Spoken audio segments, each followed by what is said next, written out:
Hi everybody, it's Mark Blumhardt here, founder and CEO of Bootstrap & Co. Creative Studio, and we're a small branding agency in the Midwest in Urbana, Ohio, tiny little town, but we do some really big work. We work with some really big clients.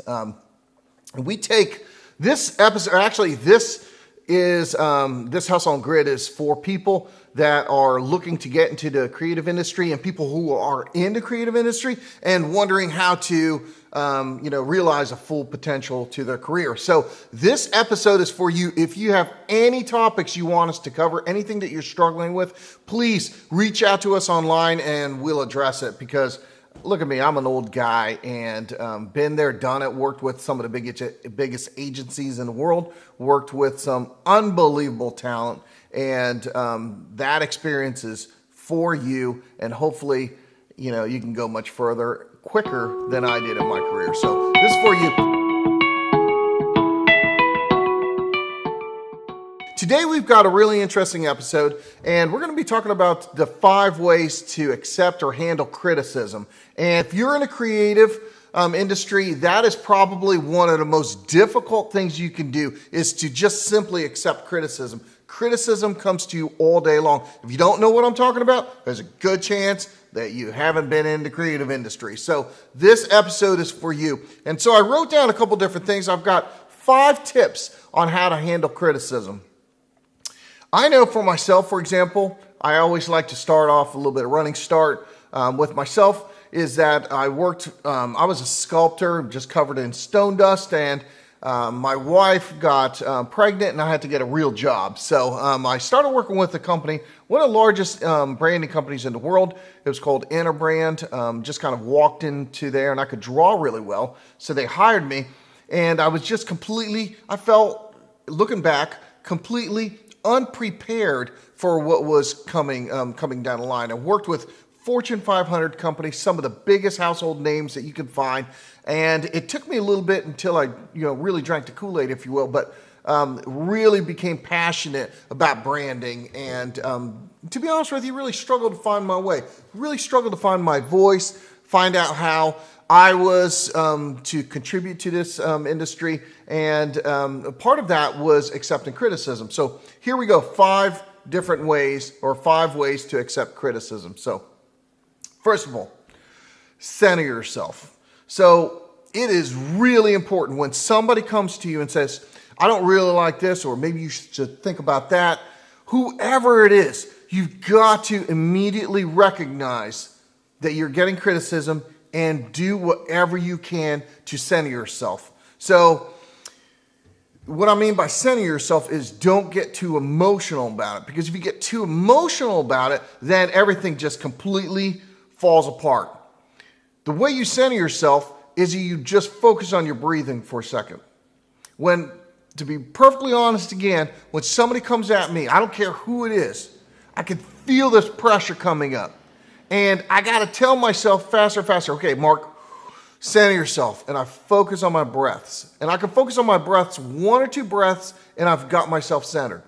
If I don't do that, then I think, listen, seriously, man, you're giving me criticism? I'm like, my goodness, has anybody ever paid you to be creative? Now, there's a lot of creative people out there. There's a lot of people with opinions. But has anybody paid you to come up with a logo? Has anybody paid you to come up with a design? That's the first thing that comes to my mind, to be honest with you. I think about that all the time. I work with a lot of not-for-profit organizations, and they're like, what about that? I don't really like this. And it's the first thing that comes to my mind. I'm like, seriously, dude, come on. Seriously? Has anybody ever paid you for this? Okay, come on. Pull up a chair, watch the show, and I'm going to take care of business. But that's not really the right way. So first of all, center yourself. And the other thing is, sorry, I'm writing this all down because I don't want to miss anything.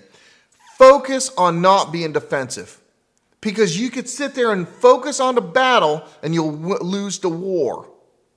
And I've worked with so many creative people that do this. They will fall on their sword for absolutely everything.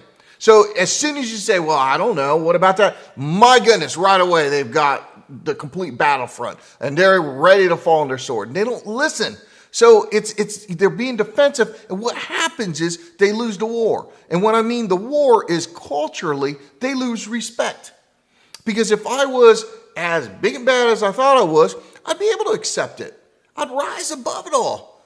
And I'd be like, okay, what's going on? And there's an amount of respect that you get. You get equity of respect.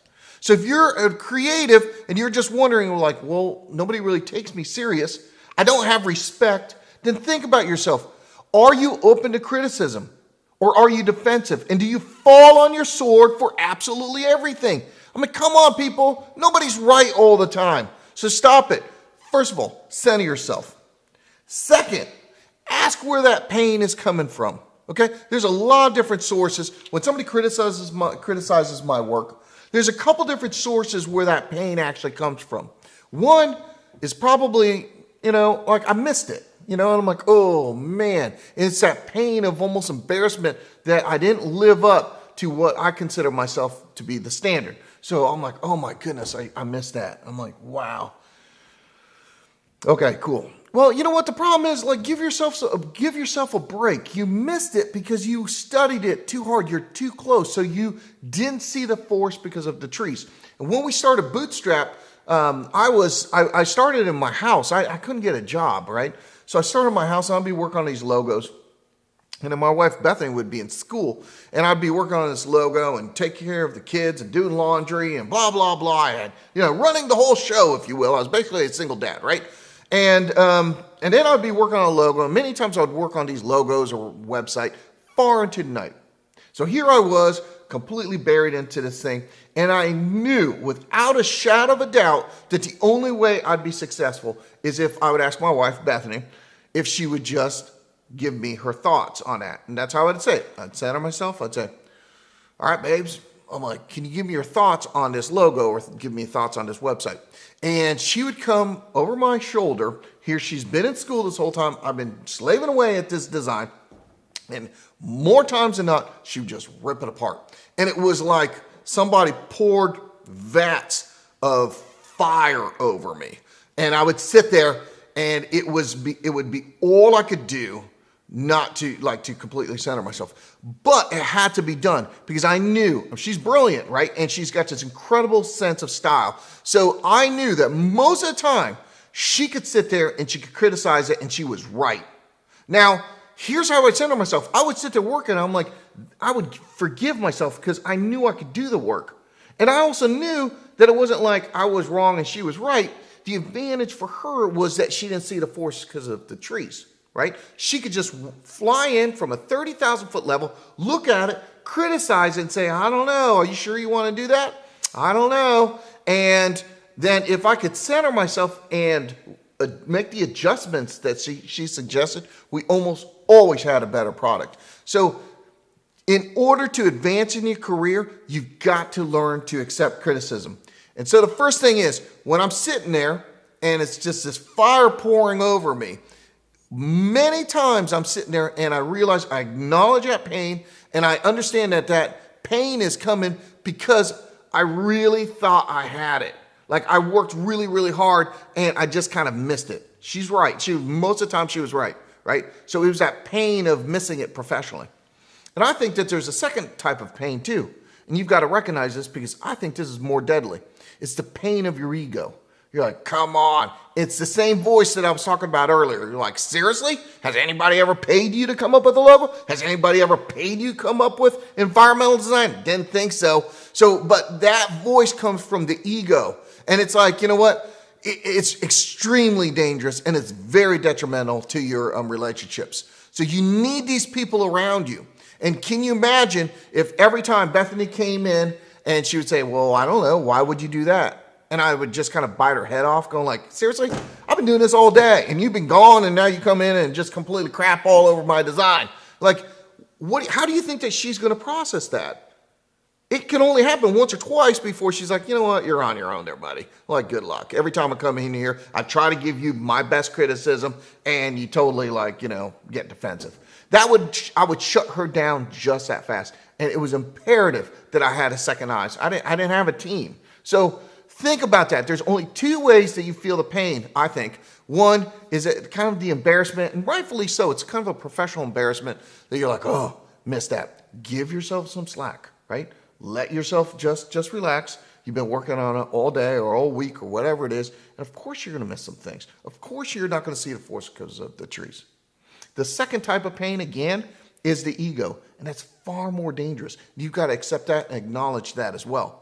And that ego that comes up, you got to do something about that. I'm like, you know what? And just center yourself, humble yourself and say, you know what? I'm not as good. There's tons of people. I look at Pinterest. I look at, I just Google something and I realize that there are people out there so much greater than myself that's doing work that I can only dream of doing. And that helps me center myself, helps me be a little bit more humble. And that ego kind of keeps that ego in check. So all of us have those, I think, raging bulls inside.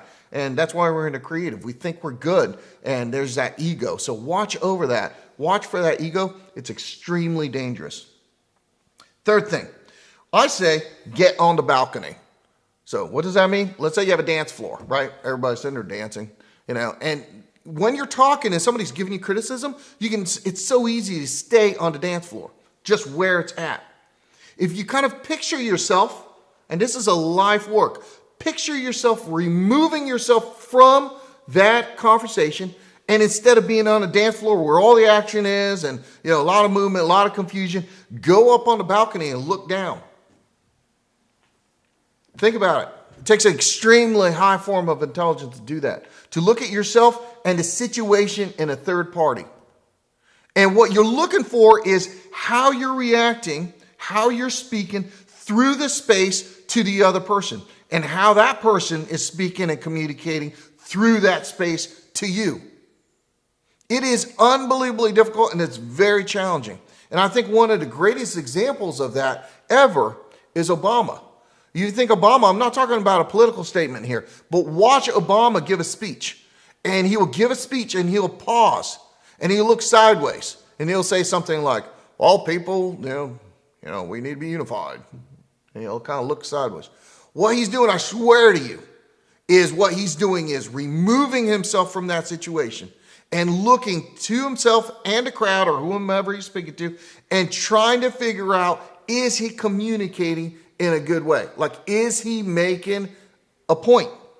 Does that make sense? So get out, get off of that dance floor, go to the balcony and try to look at yourself. Try to see yourself from a third party and see how your words are communicating. Because there's no point, you might as well shut your mouth if you're not communicating. You might as well shut your mouth and not say anything if you're not able to have your words break through that space and find an understanding.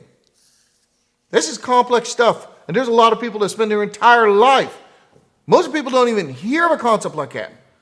And more importantly, even if they heard about a concept like that, many people won't be able to do such a concept, if that makes any sense. It's just difficult. And it takes a lot of self-awareness, self-reflection to stop, look at yourself and say, you know what, is my personality and the way I'm speaking, am I successfully communicating? That's the third thing.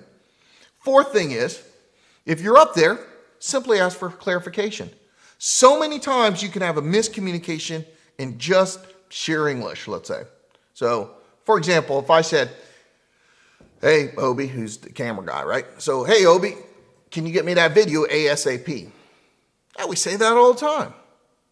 What does ASAP stand for? As soon as possible. But what does it mean? Does that mean that Obi has to drop absolutely everything and get me that video as soon as possible? Or does he just, he's like, okay, as soon as possible means that as soon as possible. So I've got 3 or 4 things working on it. And when I'm done with those 3 or 4 things, then I'll get the video to him. Like, that's just a term that we use all the time, and you can see the breakdown of communication. What does it mean? And so many times that you can sit there and you think you understand. That means, for example, if I'm like, Obi, I want this thing as soon as possible. That means I want it in 3 minutes. I've got to communicate with him, and I got to ask for clarification. So if I'm in this space and this happens all the time, especially when you're creative, it's really difficult to articulate your thoughts. So stop, slow down. There's no fault to Obi and there's no fault to me. It's just a miscommunication. The words that are going out of my mouth through the space and into his ears, like it's getting tangled up. And it happens all the time with people using the same language. The fifth thing. So when you're in this situation, and I've been here many, many times, I read a recommendation that one of my bosses wrote for me once. And he said, Mark has unbridled passion. And it was a recommendation, right? But if you think about that, unbridled passion, it definitely had a, kind of a backhand to it, if you will. Unbridled passion. That means that I was unbridled. That means that I was just completely, in many ways, unhinged. That I would sit there and I'd fight for something and I'd fight for it and fight for it. I was unbridled. Now, you can have passion, that's great. But unbridled passion, I think that, kind of falls into more of a negative. So it was like I really struggled with this. I really believed in many things I was saying, and many times I felt like my bosses were kind of holding me back. I had a bit in my mouth, and the criticism stung that much more because I was fighting for it, and it became almost personal. I'm like, no, we got to do this, we got to do this, we got to do this. Well, they're my boss; they can do whatever they want, right? So the number 5 is do something nice for yourself. Forgive yourself.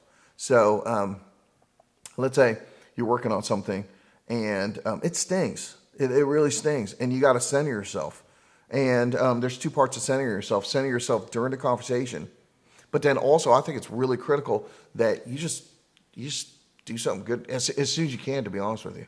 So, like, I don't know if you're a girl, maybe get a pedicure, manicure. If you're a guy, you just kind of like, I don't know, grab a coffee or whatever. And it can be something small. But it's kind of a reward for who you are and this forgiveness. Say, you know what, it's fine. Regroup yourself. Okay, take a couple minutes. Regroup yourself. Come on here, buddy. You can do this thing. Do something nice for yourself. And you can't wait and expect everybody else to do it for you. Just with our studio, just slip away. Go to the local coffee shop, grab a bagel, grab a coffee, and just sit. Just sit. You deserve that. All right? Like, very rarely do I say you deserve that. I'm telling you right now, in these situations, like, it's difficult. Center yourself. So let me just regroup. 5 ways to handle criticism. 1, center yourself. Don't be defensive. Take a deep breath. Focus on your breath. First one, center yourself. 2, ask where that pain's coming from. It's like, is it coming because you missed it professionally, if that makes sense? Or is it coming from ego, right? Missing it professionally, have patience for yourself. If that pain's coming from ego, don't have so much patience for yourself, right? Figure it out, fight it. Don't be known as somebody who just runs on sheer ego, right? That's not going to help you out. 3, get to the balcony, right? Get off of the dance floor, go to the balcony, and try to see the situation and how you're communicating and what they are trying to say from a third party, right? Get on the balcony, just like Obama would do. 4th, ask for clarification. So again, there's so much miscommunication that happens. Ask for clarification. Just simply ask. And then thank them for it, right? So have an adult conversation, if you will, right? Doesn't mean that the battle's over. Doesn't mean that you lost. Doesn't mean that you can't push your idea some other way, some other time. Just ask for clarification. Doesn't mean you conceded. Just ask. Maybe they totally missed what you were trying to say. Maybe you missed what they were trying to say. Maybe the criticism wasn't even that much of a criticism. So ask for clarification. That's the 4th thing. And the 5th thing, do something nice for yourself. All right? This is a very difficult, challenging, and in many ways an unforgiving industry. Just stop, grab yourself a coffee, a bagel, whatever it is, and you know what? Know that you deserve that bagel. That is a reward for being who you are. So good job. You gave it all you could, and that's where the pain's coming from, and just reward yourself. So good luck. And again, it's Mark Blumhard. We take, requirements or actually requests for more episodes.